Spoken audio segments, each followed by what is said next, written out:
अस्सलामुअलैकुम। आज हम बात करने जा रहे हैं बायोलॉजी की डिवीजन्स के बारे में और बायोलॉजी की ब्रांचेस के बारे में। तो बेसिकली बायोलॉजी को तीन मेन कैटेगरीज में डिवाइड किया गया है: बॉटनी, जोलॉजी एंड माइक्रोबायोलॉजी। अगर हम बॉटनी की बात करें तो प्लांट्स की स्टडी को हम बॉटनी का नाम देते हैं, और इसमें बेसिकली हम बात करते हैं कि हमारे पास प्लांट्स क्या होते हैं, कितनी तरह के प्लांट्स होते हैं, और कौन से ऐसे प्लांट्स हैं जो ज़मीन के ऊपर ग्रो कर रहे हैं और कौन से ऐसे प्लांट्स हैं जो ज़मीन के नीचे ग्रो कर रहे हैं, कौन से ऐसे प्लांट्स हैं जो वाटर में ग्रो कर रहे हैं, उनकी मॉर्फोलॉजी कैसी है, उनकी माइकोलॉजी कैसी है, वो ग्रो कैसे करते हैं, वो मूव कैसे करते हैं, उनके अंदर जो डेवलपमेंटल प्रोसेस होते हैं वो कैसे होते हैं। तो ये सारी स्टडी को हम बॉटनी के अंदर कर रहे होते हैं। सेकंड ब्रांच हमारे पास जोलॉजी है। इसके नेम से ही हमें अंदाज़ा हो रहा है कि इसमें हम एनिमल्स की स्टडी करेंगे। तो इसमें हम एनिमल्स के बारे में बात करते हैं कि हमारे पास किस तरह के एनिमल्स हैं, कितनी टाइप्स के एनिमल्स हैं, उनका मोड ऑफ न्यूट्रिशन क्या है, वो कैसे ग्रो करते हैं, उनके अंदर रिप्रोडक्शन कैसे होती है, वो मूव कैसे करते हैं, उनका हैबिटेट कैसा है, वो अपने फूड कहाँ से लेते हैं, और उनका जो भी इन्वायरमेंटल प्रोसेस होंगे या डेवलपमेंटल प्रोसेस होंगे वो हम जोलॉजी के अंदर स्टडी करते हैं। जो थर्ड ब्रांच हमारे पास है वो है माइक्रोबायोलॉजी। इसके भी नेम से शो हो रहा है कि इसके अंदर हम माइक्रो ऑर्गेनिजम्स की स्टडी करते हैं। तो माइक्रो ऑर्गेनिजम्स ऐसे ऑर्गेनिज्म होते हैं जो बहुत स्मॉल होते हैं। लाइक अगर हम माइक्रोब्स की बात करें तो वो इतने स्मॉल और टीनी ऑर्गेनिजम्स होते हैं कि जिनको हम नेकेड आई से नहीं देख सकते। तो उसके लिए हमें कंपाउंड माइक्रोस्कोप की ज़रूरत होती है। तो ऐसे तमाम स्मॉल मॉलिक्यूल्स जिनको हम नेकेड आई से नहीं देख सकते तो उसको हम माइक्रोबायोलॉजी के अंदर स्टडी करते हैं। अब हम बात करेंगे बायोलॉजी की ब्रांचेस के बारे में कि बायोलॉजी की कितनी ब्रांचेस हैं और उन सब ब्रांचेस में हम क्या क्या स्टडी करते हैं। तो सबसे पहले हम बात करेंगे मॉर्फोलॉजी की। तो इस ब्रांच में हम लिविंग ऑर्गेनिज्म के फ़िज़िकल स्ट्रक्चर के बारे में बात करते हैं कि एक लिविंग ऑर्गेनिज्म का फ़िज़िकल स्ट्रक्चर कैसा है, उसकी लुक्स कैसी हैं, उसका साइज़ क्या है, उसकी शेप क्या है, वो कैसे मूव करते हैं, उनके फ़िज़िकल स्ट्रक्चर के बारे में जितनी भी चीज़ें होंगी वो हम मॉर्फोलॉजी के अंदर डिस्कस करते हैं और उनकी स्टडी करते हैं। सेकंड ब्रांच हमारे पास है मोलेकुलर बायोलॉजी। मोलेकुलर बायोलॉजी के अंदर हम लाइफ के मॉलिक्यूल्स की स्टडी करते हैं कि जिनसे लाइफ मिलकर बनती है या जो जिनसे लाइफ की इनिशिएशन होती है। जैसे हमारे पास वाटर मॉलिक्यूल्स हैं, डीएनए है, आरएनए है, प्रोटीन्स हैं, अमाइनो एसिड्स हैं। इन सब को अगर हम मिलाते हैं तो हमारे पास एक लाइफ बनना स्टार्ट हो जाती है। तो लाइफ के मॉलिक्यूल्स की जो स्टडी होगी उसको हम मोलेकुलर बायोलॉजी का नाम देंगे। अगर हम इसमें थोड़ा सा आगे और ब्रीफ बात करें इसके लिए तो यहाँ पे एक हमारे पास टर्म आती है जिसे हम सेंट्रल डोग्मा कहते हैं, जिसके अंदर हम तीन प्रोसेस की बात करते हैं कि कैसे डीएनए आरएनए के अंदर ट्रांसक्राइब हो रहा है और कैसे आरएनए प्रोटीन के अंदर ट्रांसलेट हो रहा है, जिसको हम ट्रांसक्रिप्शन और ट्रांसलेशन का नाम भी देते हैं। तो इस सब की स्टडी को हम मोलेकुलर बायोलॉजी का नाम देते हैं। लास्ट वन जो स्लाइड में आपको शो हो रहा है वो है एनाटॉमी। एनाटॉमी में हम कोई भी स्पीशी है, कोई भी लिविंग ऑर्गेनिज्म है, उसके इंटरनल स्ट्रक्चर्स की बात करते हैं कि उसका इंटरनल स्ट्रक्चर कैसा है, उसके क्या फंक्शंस हैं और वो बॉडी में कहाँ लोकेटेड हैं, और उसके बारे में जितनी इन्फॉर्मेशन होगी वो हम एनाटॉमी के अंदर डिस्कस करते हैं। जैसे अब ह्यूमंस की बात करें तो ह्यूमंस के अगर इंटरनल स्ट्रक्चर्स की बात करते हैं तो उसमें हमारे पास हार्ट है, लंग्स हैं, किडनी है और बहुत से और ऑर्गन्स भी हैं। हिस्टोलॉजी। हिस्टोलॉजी भी बायोलॉजी की एक ब्रांच है जिसके अंदर हम टिश्यूज़ की स्टडी करते हैं। लाइक हमारे पास एपिथेलियल टिश्यूज़ हैं, हार्ट के टिश्यूज़ हैं, मसल्स के टिश्यूज़ हैं, किडनी के टिश्यूज़ हैं, और बॉडी में बहुत सी ऐसी जगह हैं जहाँ पे टिश्यूज़ होंगे। तो टिश्यूज़ से रिलेटेड जितनी भी स्टडी होगी वो हम हिस्टोलॉजी में करते हैं। सेकंड आप देख रहे हैं सेल बायोलॉजी। सेल बायोलॉजी इसके नाम से ही पता चल रहा है कि इसमें हम सेल की स्टडी करेंगे कि सेल किस तरह के होते हैं, कितनी टाइप्स के सेल होते हैं, और सेल के अंदर जो ऑर्गेनेलीज होती हैं वो कैसी होती हैं, सेल का स्ट्रक्चर क्या है, सेल क्या फंक्शन परफॉर्म करते हैं, यानी कि ऑल अबाउट द सेल जितनी भी इंफॉर्मेशन होगी, जितनी भी डिटेल्स होंगी वो हम सेल बायोलॉजी के अंदर डिस्कस करते हैं और उसमें हम स्टडी करते हैं। लास्ट वन जो आप देख रहे हैं वो है फिजियोलॉजी। फिजियोलॉजी में हम लिविंग ऑर्गेनिज्म के बॉडी के जो डिफरेंट पार्ट्स होते हैं उनके स्ट्रक्चर्स की बात करते हैं, उनके फंक्शंस की बात करते हैं।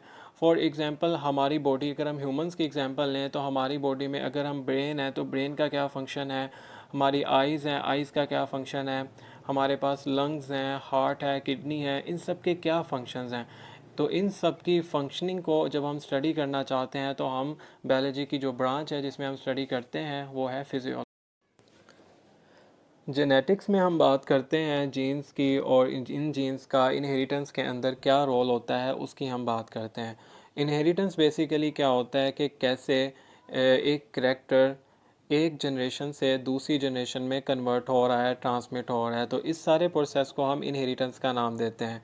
इन इजी वर्ड्स के कैसे पेरेंट से जो करेक्टर्स हैं, जो जेनेटिक मटेरियल है, वो ऑफस्प्रिंग्स के अंदर ट्रांसमिट हो रहा है या ट्रांसफ़र हो रहा है। तो इस सारी स्टडी को हम जेनेटिक्स का नाम देते हैं। तो इसमें हमें ये चीज़ पता चल जाती है कि एक स्पीशी है या एक ऑर्गेनिज्म है, उसका इंसेस्टर रिलेशनशिप क्या है, वो उनके इंसेस्टर कैसे थे, और वो सारी इनके बारे में जितनी भी इंफॉर्मेशन होगी वो हम जेनेटिक्स के अंदर स्टडी करते हैं। एम्ब्रियोलॉजी, इसके नाम से ही पता चल रहा है कि इसके अंदर हम एम्ब्रॉय की स्टडी करते हैं कि एम्ब्रॉय कैसे प्रोसेस करता है, उसका डेवलपमेंटल प्रोसेस कैसे है, और एक एम्ब्रॉय कैसे डेवलप होता है, और कैसे एक एम्ब्रॉय डेवलप होने के बाद एक इंडिविजुअल में कन्वर्ट हो जाता है। टैक्सोनॉमी, टैक्सोनॉमी एक ऐसी ब्रांच है बायोलॉजी की जो बायोलॉजी के अंदर बहुत इंपॉर्टेंट रोल प्ले कर रही है और अभी तक किया भी है और कर भी रही है। टैक्सोनॉमी में बेसिकली हमारे पास जो भी ऑर्गेनिजम्स होते हैं उनको हम नेम देते हैं और उनको क्लासीफाई कर देते हैं डिफरेंट ग्रुप्स में और सब ग्रुप्स में। उनको हम क्लासीफाई क्यों करते हैं, ताकि उनकी पहचान हो सके।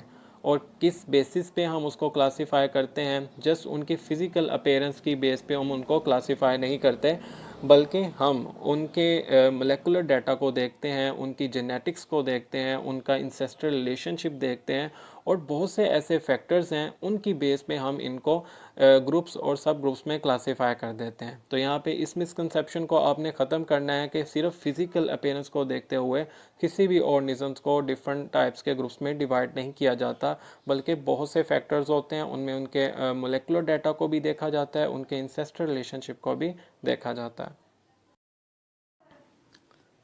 पैलेंटोलॉजी, पैलेंटोलॉजी में हम फॉसिल्स की स्टडी करते हैं। तो सबसे पहले ये समझना बहुत ज़रूरी है कि फॉसिल्स होते क्या हैं। तो इन सिंपल वर्ड्स, फॉसिल्स, जब कोई ऑर्गेनिज्म मर जाता है, मरने के बाद कुछ दिनों बाद आप देखते हैं कि उसके बाकियात रह जाते हैं, तो उन बाकियात को, उन रिमेन्स को हम फॉसिल्स कहते हैं। यानी कि डेड ऑर्गेनिजम्स के जो रिमेन्स होते हैं, जो बाकियात होते हैं, उनको हम फॉसिल्स कहते हैं। जैसे आप डायग्राम में डायनासोर के रिमेन्स देख रहे हैं, इनको हम फॉसिल्स कहते हैं। तो पैलेंटोलॉजी में भी हम ऑर्गेनिज्म के फॉसिल्स की बात करते हैं, उनके जो रिमेन्स हैं, जो मरने के बाद उनके बाकियात बच जाते हैं, उनकी स्टडी की बात करते हैं। और ये बहुत इम्पोर्टेंट स्टडी है। इस स्टडी से हम बहुत सी चीज़ें फाइंड आउट कर सकते हैं कि हमारे पास जो पास्ट में ऑर्गेनिजम्स थे या पास्ट में जो स्पीशीज़ थी वो कैसी थी, उनकी लुक कैसी थी, वो कैसे रहते थे, उनका साइज़ कैसा था। इसी तरह हम कंपेयर कर सकते हैं जो प्रेजेंट में हमारे पास ऑर्गेनिज्म है, यानी कि हम दोनों स्पीशीज़ के दरमियान डिफरेंस फाइंड आउट कर सकते हैं, उनका इंसेस्टर रिलेशनशिप भी फाइंड आउट कर सकते हैं। और ये इतनी इम्पोर्टेंट स्टडी है जिससे हम एक फाइलोजेनेटिक ट्री बना सकते हैं किसी भी ऑर्गेनिजम्स का।